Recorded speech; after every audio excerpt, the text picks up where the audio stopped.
Assalamualaikum warahmatullahi wabarakatuh. Kami dari kelompok 12 akan mempresentasikan mengenai asal-usul kelompok tumbuhan dan hewan.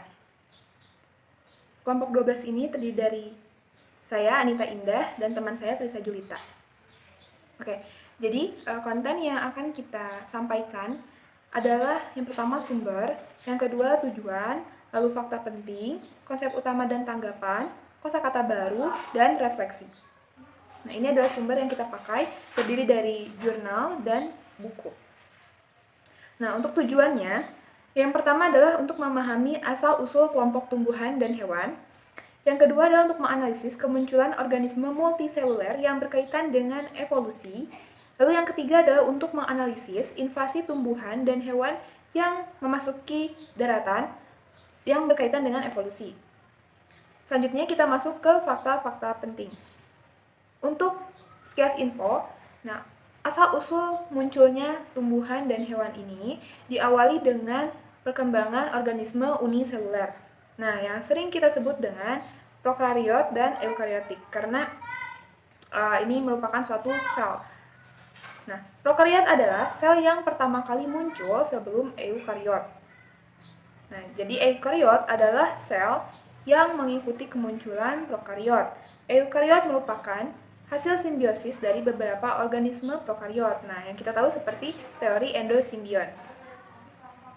Kita lanjut, kita masuk ke asal-usul organisme multiseluler. Jadi, munculnya organisme multiseluler ini mengikuti kemunculan organisme uniseluler. Yang diperkirakan bahwa organisme multiseluler muncul akibat adanya proses pembelahan dari sel uniseluler. Tetapi proses pembelahan ini tidak berjalan dengan sempurna, sehingga masih terdapat hubungan antara sel yang membelah tersebut. Sehingga sel yang membelah tidak sempurna itu menjadi organisme multiseluler.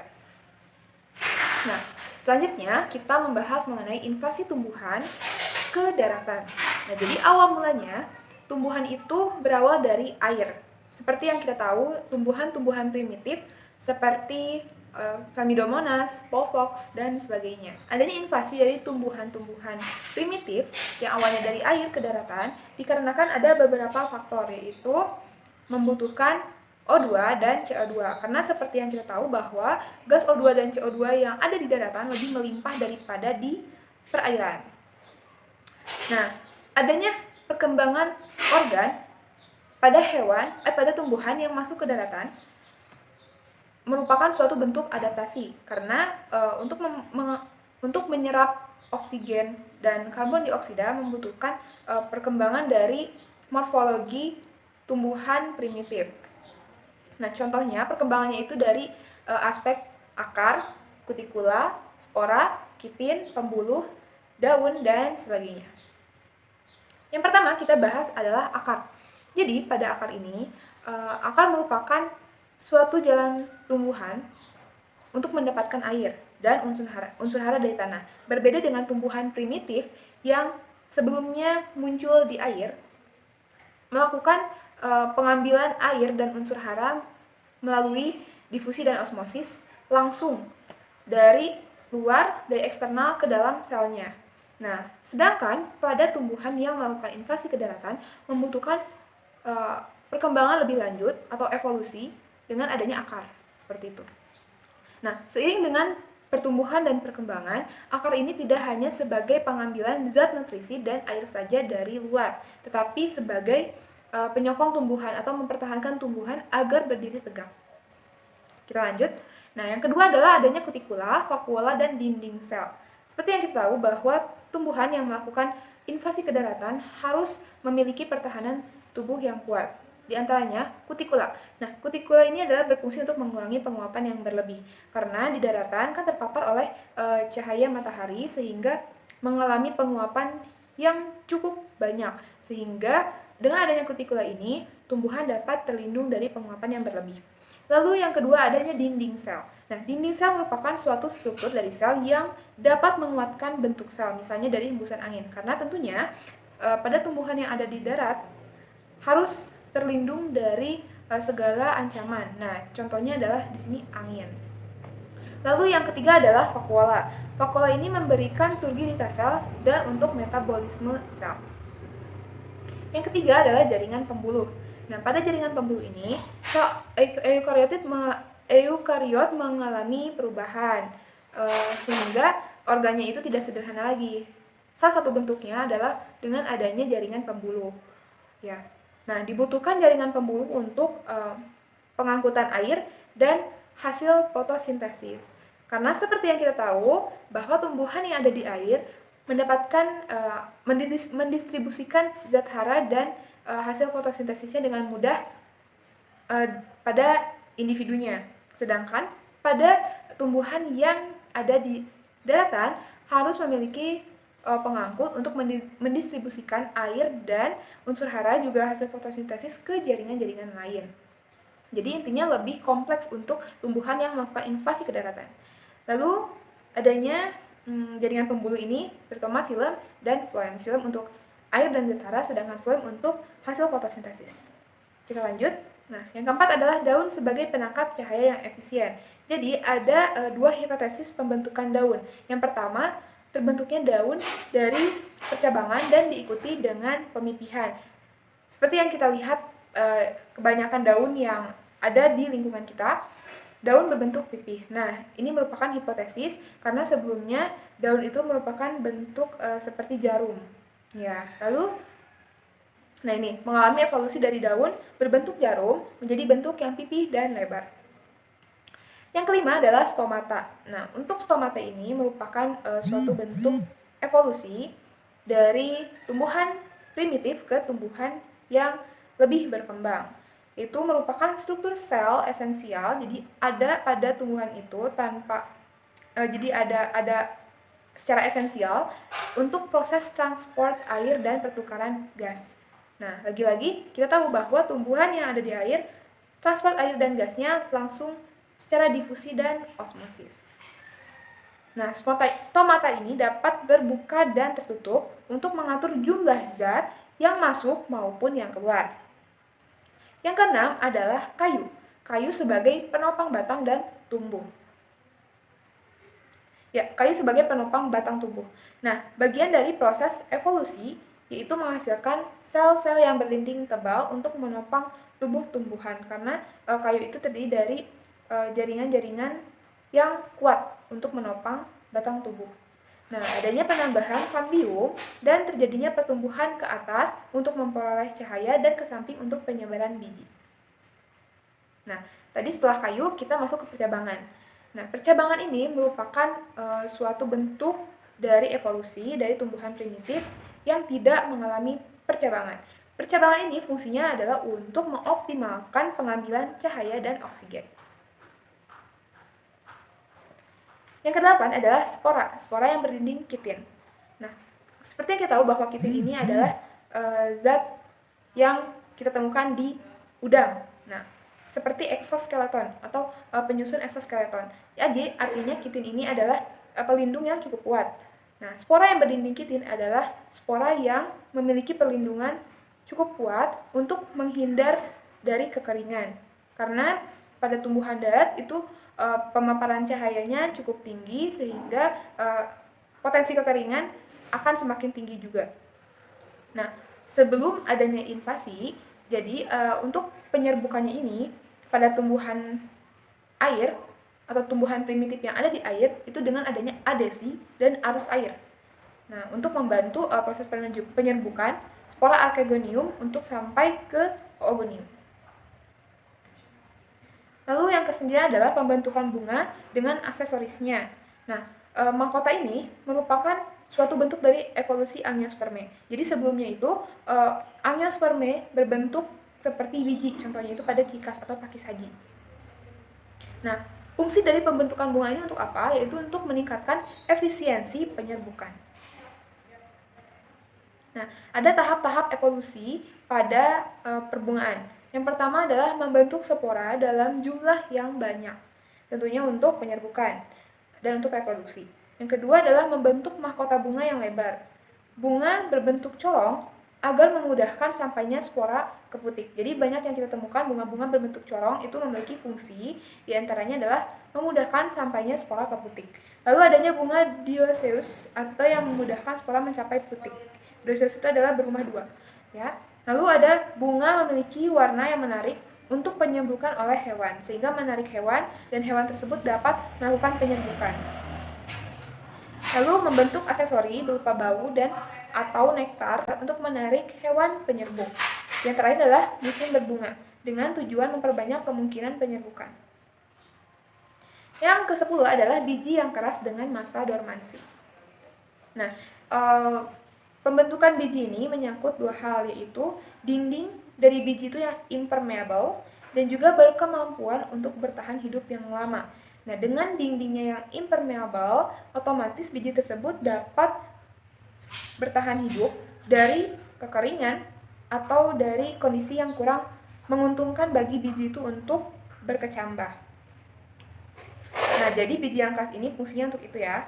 Lalu diperkirakan buah yang belum matang memiliki rasa yang tidak enak adalah suatu bentuk evolusi agar terhindar dari pemakan buah ataupun biji. Jadi yang kita tahu bahwa buah-buah yang belum matang pasti rasanya tidak enak. Nah, hal ini diyakini sebagai suatu bentuk evolusi agar terhindar dari pemakan buah atau biji yang belum matang gitu. Nah, yang terakhir adalah evolusi genetika pada tumbuh-tumbuhan. Jadi, dalam aspek genetikanya juga mengalami evolusi. Nah, pada tumbuhan tingkat rendah, fase yang dominannya itu berada pada fase gametofit dibandingkan pada sporofit. Sedangkan pada tumbuhan tingkat tinggi, dominannya itu adalah fase sporofit. Nah, dikarenakan adanya proses evolusi seperti gambar yang kalian lihat di sebelah kanan. Nah, pada lumut itu adalah tumbuhan tingkat rendah. Fase yang dominannya itu adalah fase gametofit dibandingkan dengan fase sporofit. Nah, seperti yang telah dijelaskan pada buku evolusi, bahwa pada fase gametofit, kerusakan gen bersifat permanen dan sulit diperbaiki. Sedangkan pada sporofit atau 2N atau diploid, kerusakan gen yang terjadi dapat dengan mudah mengalami perbaikan. Ya, selanjutnya kita akan masuk ke materi asal-usul hewan invertebrata. Ya, jadi bagaimana sih awal mula invertebrata muncul di bumi ini? Nah, jadi perlu diketahui bahwa evolusi invertebrata ini sangat kompleks dan beragam karena bentuk tubuh dan habitatnya itu beragam kan ya. Ada yang bentuknya radial, kemudian bilateral, terus juga habitatnya yang beragam gitu. Nah, evolusi invertebrata ini berlangsung tidak lama setelah protozoa terbentuk. Tuh. Kemungkinan invertebrata didominasi oleh prokariot berflagel yang melakukan endosimbiosis dengan berbagai prokariot berklorofil. Jadi invertebrata mungkin didominasi oleh prokariot berflagel yang berfusi atau melakukan endosimbiosis dengan bermacam-macam tipe prokariot. Ada yang berklorofil, bermitokondria, dan bersilia. Selanjutnya ada evolusi pergerakan. Jadi evolusi pergerakan itu maksudnya di sini evolusi alat geraknya. Kan tadi invertebrata ini kan memiliki alat gerak yang macam-macam ya. Ada yang punya seta, ada yang gerak amoeboid, ada yang punya silia, alat geraknya macam-macam.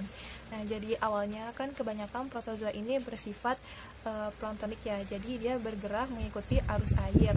Nah, beberapa jenis yang aktif bergerak ini menggunakan silia, flagella, bahkan gerak daun. Pergerakan aktif yang mula-mula dikenal dengan cara amoeboid, yaitu pada gerak amoeba yang disebabkan oleh aliran sitoplasma. Nah, kemudian gerak amoeboid pada amoeba ini mengalami perkembangan membentuk mikrosilia yang terdapat di Platyhelminthes dan moluska. Moluska berevolusi dengan terdapatnya setae. Setae itu rambut gitar. Setae ini kemudian mengalami evolusi yang kian sempurna membentuk kaki tabung pada Echinodermata. Kaki tabung yang kian sempurna ini akan berevolusi membentuk kaki tabung yang bersegmen itu pada kelas Arthropoda.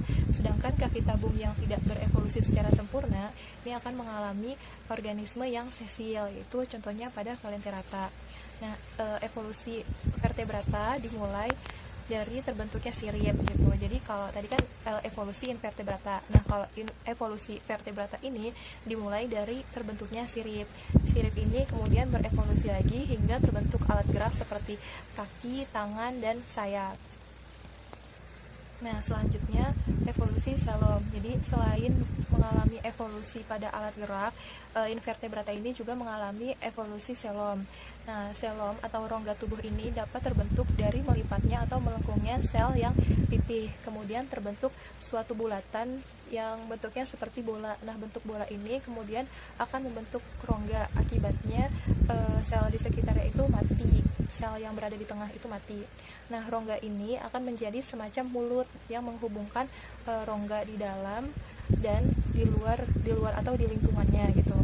Nah, sel yang berada di luar, sel yang berhubungan keluar ke lingkungannya ini akan berinteraksi dengan lingkungan sekitarnya, membentuk struktur yang lebih kompleks seperti flagella atau cilia. Sedangkan bagian sel yang berada di dalamnya ini akan menjadi membran tipis yang kemudian berfungsi dalam penyerapan makanan, pertukaran gas, atau ekskresi.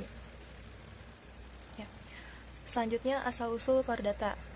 Nah, sebenarnya asal-usul kordata ini belum diketahui secara jelasnya, namun ada beberapa hipotesis yang mengungkapkan kordata ini berevolusi dari nenek moyang yang sama dengan Annelida.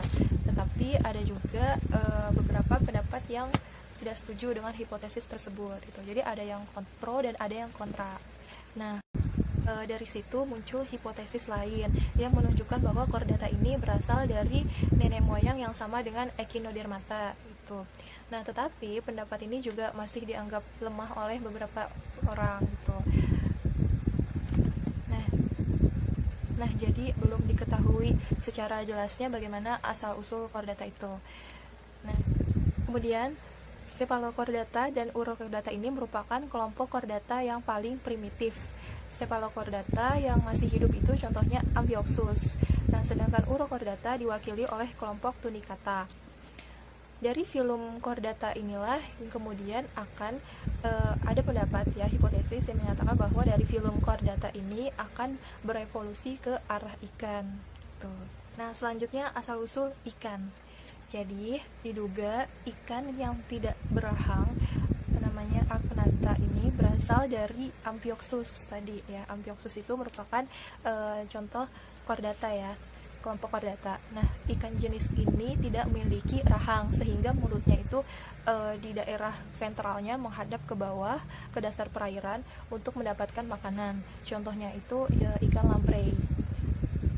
Nah, kelebihan kalsium pada Agnatha akan mengarah pada pembentukan geligi dan tulang. Kemudian muncullah dua kelompok ikan bertulang belakang, yaitu Gnatostoma dan Placoderma. Kelompok ini sudah memiliki struktur yang jelas seperti tulang, rahang dan insangnya gitu. Nah, ikan modern yang ada di zaman sekarang ini terbagi menjadi dua, yaitu ikan bertulang sejati dan ikan bertulang rawan. Pada kelompok bertulang sejati terdapat dua kelompok besar, yaitu Actinopterygii dan Sarcopterygii. Ikan bersirip tebal dan ikan berparu-paru. Ikan dari kelompok Sarcopterygii inilah yang akan diduga akan berevolusi menjadi amfibia. Ya. Kita akan masuk ke invasi hewan ke daratan. Jadi, mengapa sih hewan ini melakukan invasi ke daratan?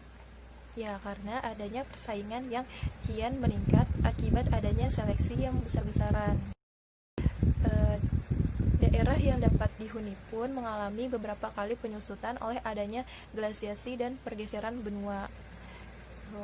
Nah, awalnya yang mengalami invasi itu kan tumbuh-tumbuhan ya. Dengan demikian habitat untuk dihuni sudah ada dan masih relatif tidak berpenghuni kecuali serangga. Nah, untuk menginvasi hewan dari laut ke daratan, maka pada hewan itu juga ada beberapa perubahan terkait strukturnya. Nah, apa aja sih? Yang pertama, anggota gerak yang kian berkembang. Jadi anggota gerak ini berasal dari evolusi sirip pada ikan gitu. Jadi pada ikan ada sejumlah kelompok yang mulai mencari makanan di luar perairan. Contohnya itu ikan glodok. Nah, ikan glodok ini kan mempunyai kemampuan untuk berjalan-jalan di daratan dengan menggunakan ekor dan sirip pektoralnya. Nah, diperkirakan salah satu nenek moyang dari ikan bersirip tebal ini mengalami transisi dari sirip pektoral dan sirip anal menjadi kaki depan dan kaki belakang. Nah, kemudian perkembangan anggota gerak memerlukan pembentukan tulang gelang bahu dan panggul untuk menopang pergerakan anggota gerak. Jadi, adanya tulang gelang bahu dan panggul ini memungkinkan pergerakan di atas tanah tanpa menggesekkan tubuh pada tanah. Selanjutnya, kulit tubuh yang tahan akan kekeringan. Jadi, hewan yang hidup di laut itu kan pasti kulitnya tidak akan mengalami kekeringan. Nah, tetapi bagaimana hewan-hewan yang hidup di darat itu? Jadi, hewan yang hidup di darat ini harus beradaptasi untuk mencegah kekeringan kulit. Hal ini diperlukan untuk menghindari terjadinya goresan dari luar. Nah, ada berbagai upaya yang dihasilkan, antara lain kulit yang berlendir pada amfibi, kemudian tempurung pada kura-kura, kulit berambut pada mamalia, dan bulu pada aves. Selanjutnya digantikannya insang dengan paru-paru. Nah, kehidupan di darat ini menyebabkan terjadinya peralihan dari bernapas dengan insang menjadi bernapas dengan paru-paru. Pada ikan yang mulai beradaptasi dengan kekeringan, kantung renang yang mengatur udara di dalamnya untuk melayang di dalam air ini berubah fungsi menjadi semacam alat labirin yang berlekuk-lekuk dan dipenuhi dengan pembuluh darah, sehingga dapat hidup di luar air, di daratan, tapi dalam beberapa waktu saja kan. Nah, pada katak, kulit masih berfungsi untuk mengambil oksigen langsung dari permukaan kulit. Evolusi paru-paru sudah terjadi sebelum adanya invasi ke daratan. Selanjutnya, mata yang dilindungi kelopak. Naiknya hewan vertebrata ke daratan atau invasi hewan ke daratan ini kan memberikan konsekuensi yang besar juga pada alat inderanya. Salah satunya itu mata yang sebelumnya terlindungi karena hidup di air. Nah, tetapi ketika hidup di daratan, untuk menjaga mata agar tetap lembab saat di daratan, hewan harus beradaptasi. Nah, mekanisme untuk menjaga mata terhadap kekeringan terjadi dengan terbentuknya membran nictitans atau selaput tidur. Ini pada reptil dan amfibia. Selaput ini berfungsi untuk mencegah kekeringan pada mata dan membersihkan mata. Nah, selanjutnya membran nictitans ini digantikan oleh kelopak mata pada mamalia. Terjadi reduksi dari membran tersebut. Selanjutnya berkembangnya indera pendengaran. Nah, indera pendengaran ini kan sangat dibutuhkan hewan ya untuk mencari mangsa maupun menghindari dari adanya predator. Nah, pada ikan dan amfibi, indera pendengarannya ini berupa linea lateralis. Namun, struktur ini tidak dapat berfungsi dengan baik di daratan. Beberapa spesies ikan menggunakan rahang bawahnya untuk menangkap adanya getaran dan diteruskan ke otak. Mekanisme ini terus berkembang sehingga pada amfibia, tulang rahang bawah yang terdiri dari tulang dentrarum tetap menjadi tulang rahang bawah, sedangkan tulang articularum menjadi tulang quadratum yang kemudian bersama dengan tulang squamosal ini berubah fungsi menjadi telinga dalam. Selanjutnya terbentuknya sel telur berdinding ganda. Nah, sebenarnya kapan tepatnya terbentuk telur amniota atau telur berdinding ganda ini tidak dapat diketahui dengan baik karena sedikitnya data evolusi. Telur berdinding ganda atau telur amniota ini dimiliki oleh reptil. Telur ini memiliki zat kapur atau cangkang dan selaput amnion. Dan adanya telur amniota ini hanya diperoleh dari fertilisasi internal reptilia. Namun tidak diketahui secara pasti kapan terbentuknya telur amniota ini. Tadi karena fosil yang ditemukan itu sangat terbatas. Selanjutnya sistem ekskresi yang terpisah. Nah, perubahan sistem ekskresi ini terjadi secara bertahap. Jadi pada amfibi, reptil, dan burung ini pemisahan sistem ekskresi belum sempurna. Pada ikan dan amfibi, sistem ekskresinya ini kan mengharuskan nitrogen dan air dalam jumlah banyak dikeluarkan dalam bentuk amoniak. Jadi mengharuskan dikeluarkannya nitrogen dengan air dalam jumlah besar. Nah, sedangkan pada reptil dan burung, urea dan asam nitrat ini dikeluarkan dalam bentuk terkonsentrasi seperti zat kapur, sehingga tidak memerlukan pengeluaran air yang banyak. Tuh. Nah, hal ini sangat cocok untuk kehidupan di daratan. Selanjutnya, fertilisasi internal. Pada hewan seperti ikan dan amfibia ini kan kebanyakan masih menggunakan fertilisasi internal ya. Namun fertilisasi internal ini tidak dapat dilakukan di daratan ya, karena sperma tidak akan sampai pada sel telur gitu. Sehingga pada hewan yang hidup di daratan seperti reptil memiliki sepasang hemipenis yang berfungsi sebagai alat reproduksi internal. Pada burung, fertilisasi dilakukan dengan cara menempelkan kloaka. Barulah pada mamalia terdapat alat kelamin sejati bersamaan dengan terbentuknya alat ekskresi yang terpisah. Selanjutnya, berkembangnya indera penciuman. Jadi dengan berkembangnya indera pendengaran, maka berkembang pula indera penciuman. Nah, pada ikan dan amfibi ini mereka menggunakan ujung saraf linearateralis untuk mendeteksi zat kimia yang berada di lingkungan. Jadi zat kimia yang berada di lingkungan air dapat mudah terdeteksi. Namun zat kimia yang berada di daratan partikelnya sangat kecil sehingga struktur tersebut tidak efisien. Oleh karena itu, adanya alat penciuman atau rongga hidung ini memungkinkan zat kimia dapat terdeteksi dengan baik.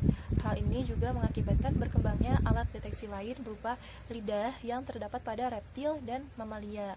Beberapa reptil menggunakan lidahnya untuk mendeteksi zat kimia. Contohnya itu ular dan biawak. Sedangkan pada mamalia, lidah memiliki fungsi yang berbeda dengan hidung. Eits, masih ada aspek lainnya nih. Jadi dari ke-9 aspek yang sudah dipaparkan masih ada satu aspek yang tidak dijelaskan secara terperinci, yaitu adanya jenis kelamin. Ya, kebanyakan hewan invertebrata masih merupakan organisme hermafrodit. Nah, tapi pada hewan yang hidup di daratan tentu jenis kelaminnya sudah terpisah. Gitu. Nah, sekarang kita akan membahas asal-usul hewan-hewan yang ada di darat. Yang pertama itu ada hewan amfibi. Jadi amfibia pertama kali diketahui fosilnya sudah memiliki bentuk yang seperti ikan berkaki atau Ichthyostega yang berkembang dari kelompok ikan Rhipisdistia. Nah, ekornya ini masih mempunyai sirip dan kulitnya masih mempunyai sisik, yang menguatkan dugaan bahwa amfibi ini berasal dari nenek moyang yang dekat dengan ikan gitu, karena fosil amfibi yang ditemukan saat itu kulitnya masih memiliki sisik gitu. Dari Lichtyostegia terjadi perkembangan dua arah, yaitu kelompok Leptospondyle yang berevolusi ke arah salamander dan kelompok Labyrinthodon yang berevolusi ke arah Anura. Selanjutnya ada asal-usul reptil. Nah, ini asal-usul reptil sudah dijelaskan di kelompok sebelumnya ya, jadi sepertinya nggak usah dibahas lagi. Nggak, dibahas sedikit ya. Jadi seperti yang sudah dipelajari sebelumnya, salah satu amfibi yang erat kaitannya dengan reptil yaitu Seymoria. Ya, amfibi berekor dan berbentuk seperti reptil, bahkan sebelumnya dianggap sebagai reptil yang paling primitif. Baru kemudian ditemukannya fosil yang berinsang, menyebabkan para ahli yakin bahwa kedua jenis tersebut adalah amfibia. Nah, reptil harus beradaptasi dengan daratan. Hal ini berkaitan erat dengan alat ekskresi dan pembentukan telur bercangkang, mengakibatkan reptil mengalami radiasi adaptasi sehingga terbentuk berbagai variasi baik dalam bentuk ukuran, organ, dan aksesori lainnya. Lanjut ke asal-usul burung. Jadi, burung diduga berasal dari kelompok Saurisia. Nah, Saurisia ini merupakan termasuk ordo dari reptil. Ya, Saurisia ini kelompok dinosaurus terbang, gitu, atau reptil terbang. Gitu. Nah, diduga burung ini berasal dari kelompok tersebut. Gitu. Hal ini diperkuat dengan adanya data bahwa burung daun Saurisia ini memiliki metabolisme endoterm dan memiliki jantung beruang 4 gitu. Makanya dianggap burung itu dianggap Saurisia ini merupakan nenek moyang dari burung.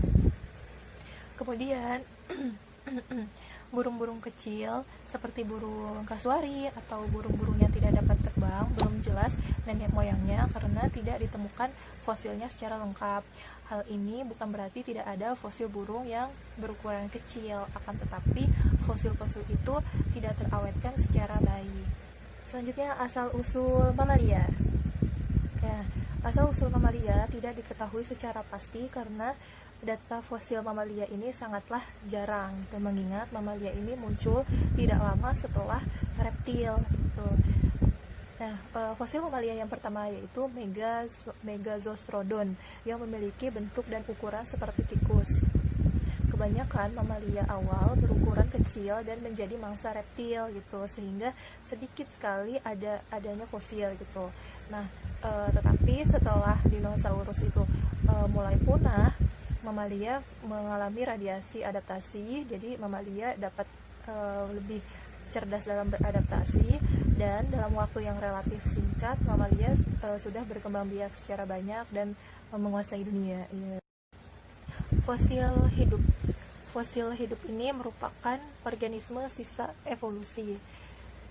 Nah, fosil hidup ini biasanya adalah organisme yang pernah hidup dan berkembang menjadi banyak spesies. Hampir semuanya punah, hanya ada beberapa spesies. Jadi fosil hidup ini merupakan sebutan bagi hewan atau tumbuhan yang dianggap sudah punah dan menjadi fosil, tetapi pada kenyataannya masih ada beberapa yang hidup sampai sekarang. Contohnya itu ikan berparu-paru, ikan lamprey, Nautilus, dan kura-kura. Kemudian pada tumbuhan itu contohnya ada ginkgo biloba, pakis haji, dan rumput betung. Terakhir nih, ada konsep utama dan tanggapan. Konsep utamanya, yang pertama itu prokariot muncul pertama kali sebelum adanya eukariot. Terus tumbuhan dan hewan diperkirakan mengalami proses evolusi. Ganggang biru hijau adalah tumbuhan air yang pertama berkembang. Tumbuhan air primitif yang dapat ditemukan saat ini yaitu Volvox, Anabaena, dan Chlamydomonas. Kemudian tumbuhan dan hewan melakukan invasi ke daratan akibat adanya adaptasi kebutuhan. Lalu evolusi hewan dari air ke daratan memerlukan perkembangan anggota gerak, organ pernafasan, sistem ekskresi, sistem reproduksi, dan berkembangnya alat indera. Lalu di sini ada tanggapan. Jadi berdasarkan sumber buku yang kami baca, yaitu buku yang berjudul Darwinism Reviewed, atau dalam bahasa Indonesia judulnya itu menyanggah teori Darwinisme, karya Harun Yahya. Nah, jadi menurut Yahya, evolusi tidak benar-benar terjadi, dan hal ini bertolak belakang dengan apa yang disampaikan dalam buku catatan kuliah evolusi. Karena banyak sekali pernyataan yang membahas evolusi tumbuhan dan hewan, tetapi hanya sebatas perkiraan dari ahli dan peneliti. Selanjutnya, kosakata atau istilah baru. Invasi itu merupakan perbuatan memasuki daerah lain. Terakhir ada refleksi. Dalam mempelajari mata kuliah evolusi ini, terutama dalam materi asal-usul kelompok tumbuhan dan hewan, kami cukup kesulitan dalam menalar proses evolusi yang terjadi. Hal ini dikarenakan proses evolusi tidak terjadi dalam waktu yang singkat dan tidak dapat diamati secara langsung. Dan kami hanya mengandalkan sumber-sumber belajar yang tersedia seperti buku, artikel, atau jurnal, dan sumber-sumber lainnya yang tidak dapat menyatakan bahwa evolusi itu benar-benar terjadi. Tetapi dengan adanya sumber yang membahas mengenai adanya evolusi terkait asal-usul kelompok tumbuhan dan hewan, pemikiran kami terbuka dan kami dapat belajar menganalisis proses evolusi tersebut. Buku yang kami gunakan yaitu catatan kuliah evolusi yang ditulis oleh Iskandar terbilang cukup informatif dalam menjelaskan asal-usul kelompok tumbuhan dan hewan, tetapi masih sulit dalam mencerna tatanan kalimat yang digunakan, sehingga kami harus benar-benar teliti dan memahami setiap kalimat yang dipaparkan. Oke, sekian presentasi dari kelompok 12. Apabila terdapat banyak kekurangan, mohon dimaafkan. Semoga apa yang sudah kami sampaikan dapat bermanfaat buat kalian semua. Assalamualaikum warahmatullahi wabarakatuh.